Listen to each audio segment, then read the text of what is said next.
Hey there folks, actually going to make a mini video that will come out just kind of at its own time. I'm going to read through what we have at the early part of the game. So if you want to read along or listen along with me, please feel free. If not, you can completely skip this episode because we're not doing anything extra.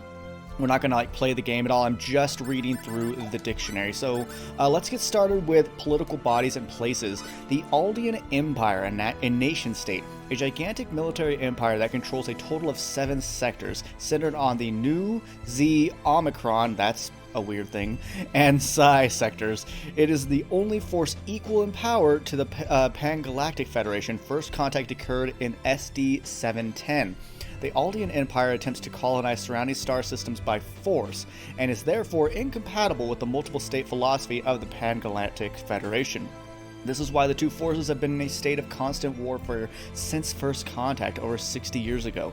The state of the Aldean Empire's homeworld and the total number of Aldeans are unknown at this time. I'm thinking that's the fish people that attacked us? Earth, the third planet of the Sol system. Do you need to know any more than that? This game has a personality, I like it. Edifice. The presence of 2 races has been confirmed on this underdeveloped planet. One is a marine race known as the Edifians, and the other is a race of humans that is very similar to the Earthling race. Since Edifice is an underdeveloped planet, there have not been any detailed investigations, but the existence of an advanced ancient civilization has been conjectured due to the so-called gift that they left behind as a legacy. Emergency shelter. Sea evacuation facility. Okay, evacuation facility. In an emergency, any of the transporters located throughout Aruba, if I mispronounce anything, by the way, oh well. Aruba can be used to go to the evacuation facility. To evacuate, duh. Although there are several emergency evacuation facilities of this nature located in the civilized cities around the Pan-Galactic Federation, this is the first time such a system was ever used on Hydra 4, or anywhere in the Hydra system. By the way, it's only like 10 in the morning. I've not been awake for very long. It's a Sunday. So if I misread, my mistake. Expel. A planet located in the Arcula system of Sector Theta that has an atmospheric composition and surface gravity approximately identical to those of Earth. This naturally beautiful world is currently enjoying a period of stability, but at one point in its past, the high density of energy stones distributed throughout the atmosphere polluted the entire planet. This mysterious pollution, which began in 366 SD, continued for several years and affected the psyches of many of the planet's wild animals, causing them to ferociously attack the native Expellians. Interesting, makes the animals wild. However, in 371 SD, Dr. Neumann succeeded in developing his Neumann purifier, a device that was able to remove this pollution. This cleaner worked wonderfully, removing most of the pollution by the very next year. That's fast, and thereby eliminating almost all the negative influences of the energy stones. Recognizing the value of this technology, Expel was invited to join the Pan-Galactic Federation at the end of the same year. Because Expel is one of the new planets that generate energy stones, necessitating the creation of quadratic keys, the planet is an extremely influential voice within the Pan-Galactic Federation. The current Prime Minister of Expel is Miss Eleanor T. Cross, aged 36. That's quite young. That's awesome. Makes me think, what is it, Norway or something that has a really young woman as their PM? Federation Station number 5. See Moonbase. Okay, we'll get there later. Hydra 4. The fourth planet of the Kappa sector's Hydra system, Hydra 4 has an atmospheric composition that closely resembles that of Earth, other than a slightly higher level of argon. Doesn't that cause cancer? No, that's radon. I mean, argon could too, but I know radon does. It has an axial tilt of 34.6 degrees, orbits 1.4 AUs away from its sun, and has a surface gravity of 0.9 Gs. Since the entire planet is blessed with natural beauty and a lack of dangerous organisms, it is extremely popular as a health resort. The equatorial regions where temperatures are mild and humidity is low provide an excellent climate for a million races, especially humans. The planet, if you know the joke of humans, let me know in the comments. The planet constantly plays host to over 100,000 tourists. That's a lot.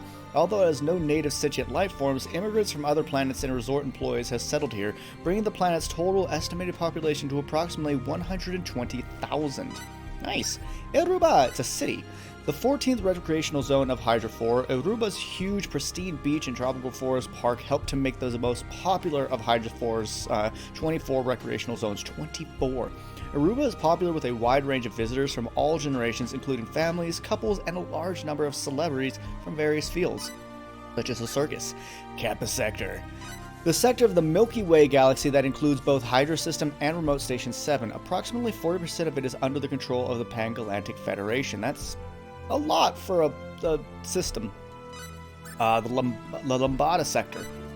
The sector of the Milky Way galaxy that is the closest Pan-Galactic Federation-controlled sector to the territory of the Aldean Empire. Oh, close to the enemy. Federation Station number 17 was located here until it was destroyed in an attack by the Aldean Empire 7 years ago. So this war has been going. Oh, hey, we opened up something new. Federation Station number 17. A Pan-Galactic Federation base that used to orbit the planet Rava 3. As the closest military base to the territory of the Aldean Empire, it suffered endless and devastating attacks by the Aldean forces. 7 years ago in 765 SD. Okay, so now we know relatively what year we're in. So now I guess we're in 772 SD. That's kind of cool. 772. It was brutally attacked by a fleet of the Aldean Empire. Damage sustained to the attack caused the creation engine inside the base to malfunction, completely annihilating it. Wow. Lasonia, a planet located in the Gamma sector. Gravitational anomalies abound in the region surrounding Lasonia. It used to boast a huge sphere of influence thanks to the warp tunnels that used these anomalies for faster-than-light travel. Unfortunately, this method of travel is one way only and only leads to specific destinations, so when warp technology was developed, the power of this planet dwindled rapidly. As of present date of 772 SD, only a few useful two-way routes have been discovered. Gamma Sector opened up, the sector of the Milky Way galaxy that is home to the Vendini. We've heard of them. The most scientifically advanced civilization in the galaxy. It is also home to a large number of neutral powers that use the Vendini as a shield. Planets in this sector are able to maintain their independence because their areas far away from the Pan-Galactic Federation's center of government. No active anti-Federation power uses the area as a base of operations. And most of all, it is near the borders of the Aldean Empire, the Pan-Galactic Federation's primary rival. Luna, the moon of the third planet of the solar system, Earth. In this day and age, when people speak of Luna, they're often referring to Moonbase, which was built to orbit around Luna. Did you guys know that Luna is the name of our moon? Like, that's just a thing. Melokenia, an uninhabited planet in the Theta sector. The former inhabitants of this planet had a well-developed civilization, and the ruins of a gigantic dome-shaped structure can be found on the planet. This dome is famous as the place where the amazing Upa known as creation energy was discovered. This event drastically changed the course of the Pan-Galactic Federation's history. When the runes remaining on this planet were examined and analyzed, it was discovered that the collapse of a rune triggers the release of a tremendous amount of energy equivalent to magnitude 2 from inside. Therefore, it is generally believed that the civilization was destroyed by creation energy, that's ironic, running amok as it was being researched. Moonbase, the widely used nickname of Federation Station 5, which was built in orbit around the moon Luna in the Sol system. Pan-Galactic Federation Government or Force. Interesting. Government or Force. Established by the third planet of the Sol system, so by Earth in 12 SD, so hundreds and hundreds, over 70, so about 750 years ago, plus a few more, the Pan-Galactic Federation was the first multi-planetary alliance-based government, originally known as the Terran Alliance, when it was founded. As it grew, its name was changed to the Pan-Galactic Federation. Currently, several hundred races of sentient life forms belong to this government. Nice. Asoto Forest, that's where we are now. The forest region where Fate crash landed in his escape pod. This is a very secluded region, even for the underdeveloped planet of Vanguard 3, and there's little reason to visit it. Only a few local inhabitants ever do. Remote Station 6, a Pan-Galactic Federation base located on the borderline between the Gamma and the Lambada sectors, that is home to 8 battle-class ships, with the most powerful and honored ship of them all, the Aquili, as the mothership, 35 combat explorers and research explorers, and 25 transport ships. More ships are stationed here than his typical space stations in order to counter the hostile Aldean Empire. The current commander of this base is Commodore Whitcomb, the most famous hero of the Pan-Galactic Federation. Now, a big reason we're going through all of this stuff now is so as our dictionary grows, we can just read it one by one throughout normal episodes. So again, if you're liking this, cool, hit the like button. That really helps out a channel like this. And also it lets me know that this is the kind of stuff you do want to see. You know, do you care about the lore of the story? Because as a quick thing before we move on, this is Star Ocean 3. I am told that every Star Ocean takes place in the same universe, just at different time frames. So it's not like Final Fantasy or Tales of Symphonia where they're predominantly, you know, different worlds. These are the same, so this is us helping us learn from 1 and 2 of what we missed. Remote Station 7, a Pan-Galactic Federation base orbiting Hydra 3 that patrols and protects approximately half of the Kappa sector, including the Hydra system itself, as well as part of the Lotus sector, or the Ido sector. This base includes 3 battle-class ships with the Argyle acting as the mothership, 10 combat explorers, and 12 research explorer transport ships. This space's fleet is smaller than that of the other Federation space stations because there are no powers in the region that are hostile to the Pan-Galactic Federation. General Birmingham, male aged 54, is the current base commander, or Commodore. Another nice thing is, if we ever like get somewhere and we hear something, I'd be like, hey, I can just reference back here. So that's really nice. Roke. The planet in the Theta sector, which is relatively close to the Sol system. The blood of the feline folk who live on this planet can be processed and used to manufacture material that is able to absorb nearly 100% of all light wavelengths between 240 and 780. This caused Rogue to get pulled into a war between the Terran Alliance and Lasonia in the middle of the 4th century. We're not going to harvest people's blood. Estimates of the number of feline folk that were abducted from Roke and taken to Lasonia during this period vary from several hundred thousands to several million. In 446 SD, Roke signed an alliance with Earth. In 450, Roke joined the Pan-Galactic Federation. Or so we are told? What does that mean? Or so we are told. Sol system. The planetary system centered on the primary Sol that comprises a countless number of planets, moons, asteroids, comets, and other astronomical bodies. This system, which can be thought of as the center of the Pan-Galactic Federation, includes many huge cities located on the planets such as Earth and Mars, as well as on moons such as Luna, Phobos, Deimos, Io, and Titan. Wow, we're settling on Titan. That's cool. Terran Alliance. Again, government or force. The first multiplanetary alliance government established by the 3rd planet of the Sol system, Earth, in 12 SD. This federation currently goes by the name Pan-Galactic Empire. I need a cough. But its activities and principles have changed little since the time of the Terran Alliance. At some time in the past, it was also known as the Earth Federation. I need to drink some water. There's a lot of lore. Tetragenesis, planet and group of artificial satellites. The 4th planet of the primary star Genesis. Located in the Eta sector, Genesis used to be the thriving home of many sentient life forms, but a series of solar flares have recently turned into a dead world in which nothing can live. Ouch. Tetragenesis, the 4th planet of the primary star Genesis, located in the Eta sector. Tetragenesis used to be a thriving... Oh, we literally just read that. Theta sector.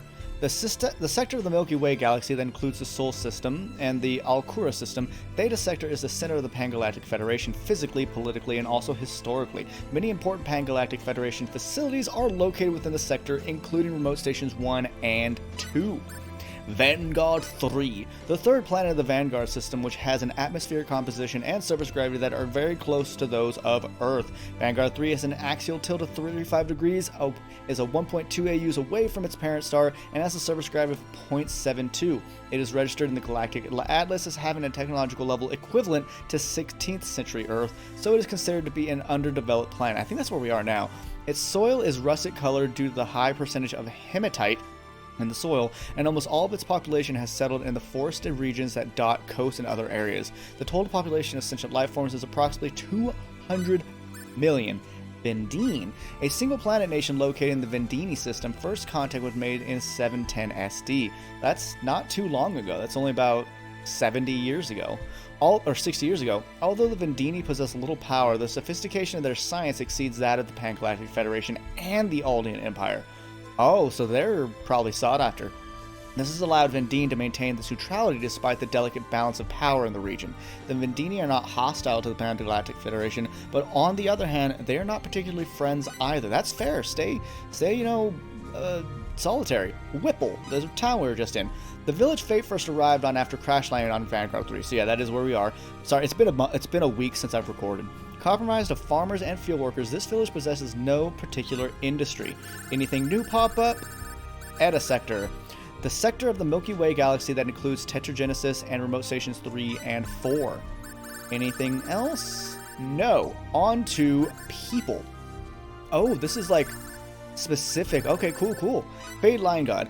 Leon God, an ordinary human student born on Earth who is studying in the Symbological Sciences Department of Bakhtin Science University. Fate enjoys physical activity more than studying and was given an award for his performance at the Universal Basketball Competition. Both of his parents worked and were almost never home from the time he was an infant, but this did not leave any particular emotional scars. Sure it didn't. But this didn't, and he grew up normally. Undoubtedly, his childhood friend Sophia had a soothing effect on his personality. Fate himself also seems aware of this fact. So, Sophia called them uncle and aunt, but this lets us know that they're just friends, and they're using more of the Korean or Japanese approach to how people talk to different people within their society. So she calls them uncle and auntie, probably just because of a closeness of friendship. So therefore, Sophia and Fate could very much be romantic partners, or they could be leaning towards that, very much like Lloyd and Colette, where, you know, it looks pretty obvious, but, you know, it's got to build toward that. So we'll see. Sophia Estede, a human girl born on Earth who is enrolled in the space-time department of the Bakhtin High School. Unlike most young girls of the present age, she excels in various household tasks such as cleaning and sewing. There's a simple reason for this. Her parents are both busy with work, and she has had to take care of the chores around the house by herself from an early age. That sucks. Incidentally, her father, Dr. Clive Estede, works as the same research lab as Fate's parents. So his parents are scientists, and her house is close to Fate's house, so the two families have had a close relationship for a long time. Pepita Rossetti, the dancing girl of the nomadic race of Velbasians who wander space without any permanent home. Since her father is unknown and her mother Elaine is already dead, she stays with Rossetti Troop, which is led by her uncle Piccolotto. Oh, I didn't realize that was her uncle. She has the same genius for dancing that her mother possessed, and has already mastered many different dances at a young age, earning the admiration of the other members of the troupe. Clive Estede, Sophia's father, a human born of Earth, the leader of space-time theory. Dr. Estede specializes in research into the 4D wall that one encounters when using symbology to transport through space, as well as research into space-time disturbances that occur when you attempt to pass through this 4D wall. Commodore Whitcomb, Commander-in-Chief of the Federation forces near Vendini space. As a heroic veteran of countless victories against the Aldean Empire, Commodore Whitcomb was well respected by officers and soldiers alike, and has a reputation for possessing the best analytical skills and judgment in the Federation. Commodore Whitcomb's flagship is the battleship Achille. Dulcinea Rossetti, wife of Piccolotto, the Rossetti Troop's chief and troop diva, ex-diva. Dulcinea was a close childhood friend of Elaine, the mother of Pepita. When Elaine met an untimely death, Dulcinea took the orphan Pepita in without giving the matter a second thought and raised her as her own daughter. I love that. Thank you. One could say she showered Pepita with more affection than she would have had the girl been her real daughter. She may have a nasty way with words, but Dulcinea is actually a kind, open-minded woman with an all-encompassing personality. I like that they're giving us this, a lot of info. Elaine Rossetti, a beautiful Velbesian dancing woman who supported the Rossetti Troop when it was first formed. After founding the Rossetti Troop with Piccolotto and Dulcinea, Elaine contributed immensely to the troop's growth. Elaine later fell in love with a certain person and gave birth to Pepita, but unfortunately the child's father left out of fear of being caught up in the scandal involving the traveling circus. Oh, so there's going to be some higher up that had the sex. Afterwards, Elaine raised Pepita alone, but lost her life in an accident 1 month before her daughter's 5th birthday. Damn. Gonella, the creepy clown. A Velbesian harlequin and member of the Rossetti Troop, Gonella is the most dexterous member of the troop, as well as a member who knows the most tricks. However, due to his frivolous and irresponsible nature, he never seems interested in any responsibility greater than a warm-up act, despite his knowledge and natural ability. Mina, a young Vanguardian girl living in the village of Whipple. This kind-hearted child found fate, collapsed on the ground outside town, and nursed him back to health. And then Nicholas, a Vanguardian boy living in the village of Whipple. Nicholas lost both his parents when they were disintegrated by him. Oh, but disintegrated by a man named Norton, a stranger who suddenly appeared in the village. He ekes out a living in the village with his younger sister Mina. So yep, they're dead, and it's because of Norton antivirus. A mysterious, oddly dressed individual who suddenly appeared in the village of Whipple. Some people say Norton possesses a strange power he uses to cause his enemies to vanish, probably a laser beam. One after another, Norton has taken up with some young bullies from Whipple and is currently living in the ruins of Kofir.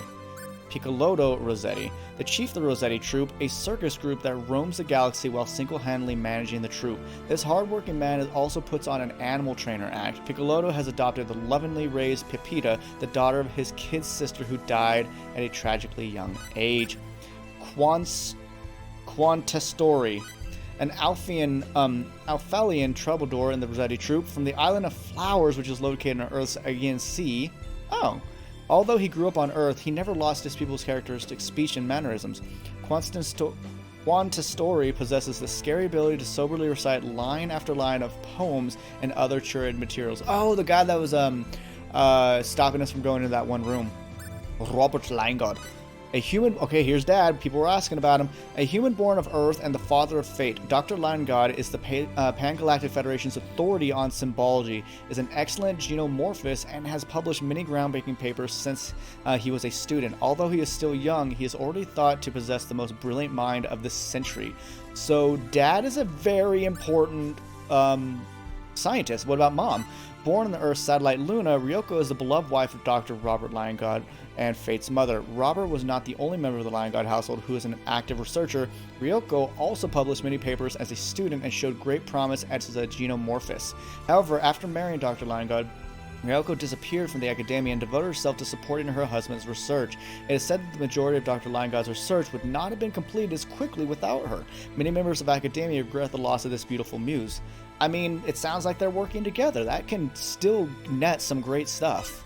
Ursus, the big man, a huge Rondo Lucian strongman member of the Rossetti Troop. Ursus is from a rare Rondo Lucian bloodline of giants who are even larger than average Ronco Lucians, and shows off his prodigious strength by easily ripping iron chains, bars, and other items apart. I want that man on the team. Although he rarely speaks of his own accord, Ursus is actually pretty talkative for a member of his clan. Okay, that's all the people. Races. Aldean, a sentient race living in the Aldean Empire, the primary rival of the Pan-Galactic Federation. So these are the fish people, right? Not only have the Pan-Galactic Federation and the Aldean Empire been in a constant state of war ever since First Contact, since Aldean battleships self-destruct without fail after losing a battle, absolutely no information is available about the civilization. That is interesting. Alphalian, a race of humans living on the planet Eldad, which is blessed with natural beauty and an abundance of water. Alphalians are friendly to everyone they come into contact with, and it takes a great deal to anger one enough to do harm to anyone. Of course, this assumes one can stand their more irritating traits. Those who cannot feel as if every move they make is like a gigantic hammer pounding away at their skull. The reason people get away with repeating the old adage, striking an Alphalian isn't a crime, it's a natural reaction, is that the Alphalians have such an unusually contentious conversational style, coupled with a narcissistic need to be the center of attention. I would like to meet one of those. What are they like? Blue Dolphin, a marine race that lives in the city of Orba, which lies underneath the ocean on the planet Expel. As it readily apparent, blue dolphins are descended from dolphins, but the race actually evolved the ability to live on land due to planetary pollution caused by the energy stone of 366. However, the blue dolphins have a rough time living on land because their skin dries easily and they can never stray too far from water. Fair enough. Earthling, a type of human originated from Earth, the third planet of the Sol system. So someone was asking, what's the difference between a human and an Earthling? Well, apparently, an Earthling is just a human from Earth, so that means we have humans on other planets. Edifian, the unusual marine race that lives in the underdeveloped planet Edifice. Edifians live in a number of cities built on the ocean bed and are strongly suspicious of those races that live on dry land. Edifians are not very enthusiastic about contact with outsiders, so very little is known about them. Fair enough. Expellion, A hybrid species resulting from the combination of humans living on the planet Expel with the native feline folk. The Expellian race's difference from most other sentient races is its development as a result of hybridization process involving a number of different sentient life forms over a long period of time. Due to their origins, members of the race have an extremely wide variety of distinguishing characteristics. Only some have tails, and there are many types of ear shapes, eyes, and coloration patterns. Incidentally, the children of two Expellian parents with the same recessive gene is the 12th chromosome are known to revert to the ancestral feline form. Interesting. So on the planet Expel, a DNA analysis is legally required before marriage? Ouch. Another noteworthy characteristic of the Expellian is that in extremely rare cases, individuals are born with a powerful natural symbological ability. I wonder if that means we'll get one on the team. These types of Expellians possess an advanced symbological structure inside their very DNA, and this enables them to use symbology without resorting to inscribing symbols on their bodies. These special Expellians often have a distinguishing characteristic: long ears. Alright, Featherfolk. A race of people with large wings on their backs. We've met them, descended from birds. The process of evolution has split the humerus bones of the Featherfolk in two, allowing these remarkable races to possess both wings and arms. Featherfolk are extremely light and can use their wings on their backs to fly for a short period of time. Lovely. Feline folk, a race descended from the feline animals, particularly cats and lions. Feline folk have tails that extend from their posteriors and are extremely curious. They have exceptionally strong senses of smell and hearing, as well as powerful night vision. I like that these literally evolved from the animal, so that they do hold on to some of that instinctual stuff, just like we would with primates. Foxtail, a sentient race descended from foxes with multiple large tails extending from their posteriors that have a strange characteristic of growing one new tail each century? How long do you live? Foxtails are born with a powerful symbological ability that allows them to take any form at will, so they're shapeshifters, so just like the kitsune. Strangely enough, they cannot change their tails, which remain as a dead giveaway to their alert observer. Highlander, a type of feline folk descended from tigers known for extreme belligerence and a love of solitude. Maybe I'm a Highlander. Just kidding. Human, bipedal organisms that have evolved from monkeys and other anthropoid primates. Earthlings, who originally founded the Pan-Galactic Federation, are one example of this race. Lazonian, a sentient race of humanoids living on the planet Lazonia. The Lazonians boasted a gigantic sphere of influence in the middle of the 4th century SD and waged a number of major space wars with the Pan-Galactic Federation, then known as the Terran Alliance. Of all the known races still living today, the Lazonians are one of the first to have succeeded in developing faster-than-light travel. Lycanthropes, an extremely rare race of individuals in which ordinary human cells and beastfolk cells that have been transformed by a special virus coexist in the same body. The human and beastfolk cells in a lycanthrope's body will expand or contract when the heart rate exceeds a certain threshold. As a result, the lycanthrope's external appearance will appear to undergo a transformation. Although there are some exceptions, a lycanthrope's body will become more solid and powerful when the beastfolk cells are in the expanded state. There are many different lycanthrope bloodlines, including those related to wolves, bears, tigers, dogs, rats, boars, and other animals. It should be noted that the legends about lycanthropes transforming after viewing the full moon, or about the lycanthrope's invulnerability to all weapons save those made of silver, are nothing more than superstition. I love the scientific approach to lycanthropy. The legend of the full moon probably stems from an incident where the lycanthrope saw the moon and became excited for whatever reason, triggering the expansion of the lycanthrope's beastfolk cells and the accompanying physical transformations. That is so cool. So Rondo Lucian, what Ursus is, a sentient race living on the snowbound planet of Rondo Lucia. Kamari. Rondo Lucians worship a god of destruction and believe that the universe can only be saved by begging this god for mercy. The Rondo Lucians attempted to conquer the galaxy at one point and went to war with their neighbors, but they were thwarted in this ambition by an alliance between 3 planets. The Rondo Lucians were occupied by their conquerors for some time after the war, but thanks to the support of negotiations from the planet they eventually regained their independence and joined the Pan-Galactic Empire. Tetra Genoa. I gotta drink water. A race that lives in a group of 4 artificial satellites that orbit the planet of Tetragenesis in the Eta sector. The Tetragenoas have a strict social structure, and the society is run by 4 noble houses, 1 in each satellite. Okay, Morrowind. Decisions for all Tetragenoas are made of consuls that are convened from court nobles of all 4 houses. The most distinguishing characteristic of these tetras is without a doubt the third eye in the middle of their forehead, like the people we saw in the hotel. Tetranoids make some of the best gunners around since they're able to see things with a total of 3 eyes. Their spatial perception is superior to most other races. Makes sense. Feline folk. Those feline folk who retain most of the external features of the animals from which they were descended. Oh, interesting. So they'd be like a full-on furry instead of just ears. Vengardians. A race living on the underdeveloped planet of the Vengardian system. Due to their planet's low gravity, Vengardians only possess 70% of the physical strength of Earthlings. That's right, you would be weaker. Since Vanguard 3 is an underdeveloped planet, a detailed survey has not been conducted, but the race living on the planet is thought to fall into the humanoid category, or human category. Although their pointy ears, Vengardians appear to have no particular interesting or unique characteristics. Velbacian. A nomadic race without a single specific home that wanders throughout the universe in a clan-based group. Velbacians possess a high acute nervous system that makes them extremely talented in feats that require precise movements, so Pepita, such as acrobatics and magic tricks. They are also well known for their extraordinary explosive muscle power, which regularly amazes members of other races. However, Velbacians are not very good at eliminating lactic acid from their muscle fibers, so they cannot use their superior abilities for long, or else they'll be prone to soreness and fatigue. Interesting. Vendini, a sentient race living on the planet Vendine. First contact with Vendini occurred in the year 710, which is not long ago. The Vendini are descended from a shark-like cartilaginous fish, and their skins are very pale from the back down to the waist. So they are fish people. And someone's like, well, actually, they're shark people. Well, sharks are fish. Although the Vendini are one of the few races with technology rivaling that of the Pangalactic Federation and the Aldean Empire, they rarely interact with outsiders, and much of Vendini technology is still shrouded in mystery. So we were attacked by the Vendini, not the Aldeans. That's interesting. That is it for the races.